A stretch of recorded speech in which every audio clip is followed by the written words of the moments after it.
Hello, I'm teacher Karina and I'm here to talk to you about new idioms. All languages change. Words are forgotten or alter their meanings. New words are invented. During the last 10 years, there have been many inventions which have become popular enough to gain a place in the language. Many of these words have been spread through the media, television, newspapers, and the internet. This section will provide you with a selection of commonly used new words, some of which have become firmly established and are certain to still exist in 10 years' time, at least. Bimbo. This word was originally used in America in the first part of the 20th century. It was short for the Italian bambino, meaning baby. However, it wasn't until the 1980s that the word became popular again and found its new meaning of an attractive but rather stupid young woman. A variation is himbo, which can be used to describe a man with similar characteristics. Buzzword. Examples of 60s buzzwords are cool and groovy, very good, enjoyable. Examples of the 80s buzzwords are street cred, in touch with fashion, ideas, opinions of the young people, and power dressing, dressing in clothes which indicate authority, power. And examples of 90s buzzwords are green, not harmful to the environment, and ozone friendly, not harmful to the ozone layer, which protects the earth from the sun. Buzzwords often go out of fashion very quickly. Dosh. Once a working class word, Dosh is now also used by young middle-class people. It generally refers to large amounts of money needed to buy such things as Porsches, houses, and luxurious holidays.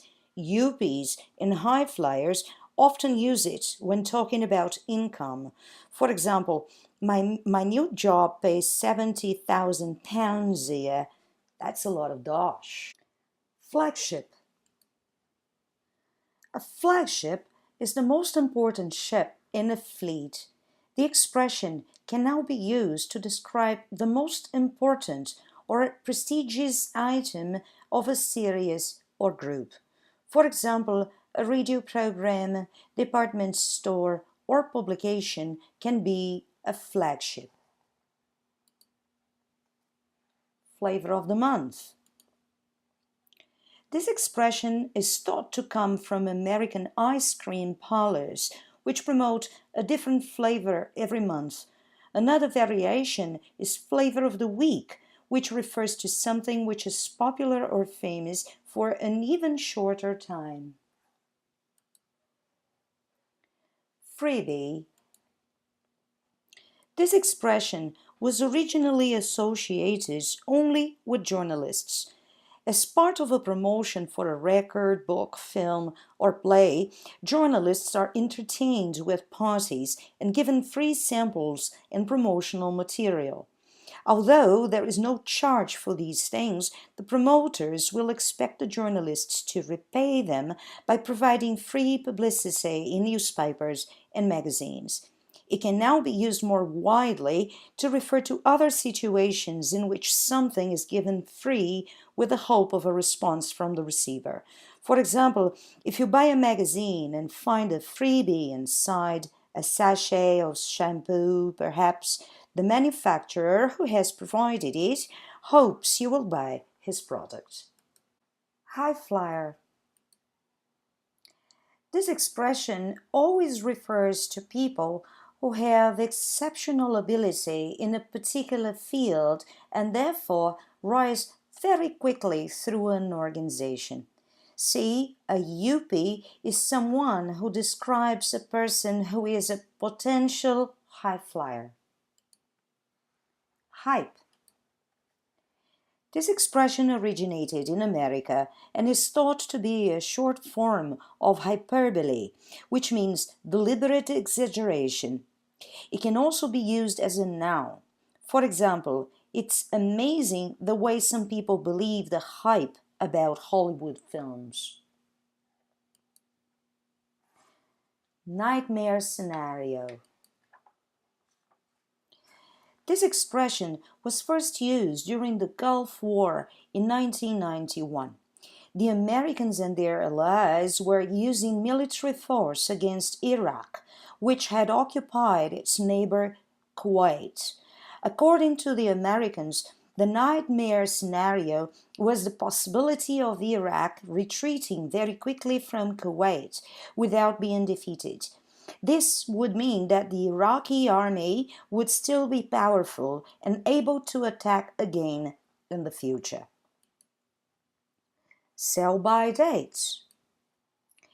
This term was first used during the early 1970s to indicate when a food product should be sold. The sell-by date is printed on edible products in shops so that the consumer can check their freshness. Food which is past its sell-by date cannot legally be sold. Today, the expression is also used in a wider and slightly humorous way to describe anything which is past its best, or anyone. Squatter. The word originated in Australia in the middle of the 19th century to describe groups of people, generally convicts, who settled in remote areas and claimed the land for themselves. It has commonly been used since the 1970s to describe people living illegally in empty houses. The properties which squatters use are nearly always owned by organizations rather than individuals and are often in a state of disrepair. Other forms are the verb squat and the noun a squat, which refers to the building. Toy boy. This word was invented during the 1980s by the tabloid newspapers who follow the private lives of the rich and famous. They noticed that many middle-aged film stars had boyfriends who were 20 or 30 years younger than themselves. Because of the women paid for everything from meals to clothes to hotels and houses, the tabloids believed that the boyfriends were like possessions or toys. Therefore, they described these men as toy boys. Thanks for watching. Bye.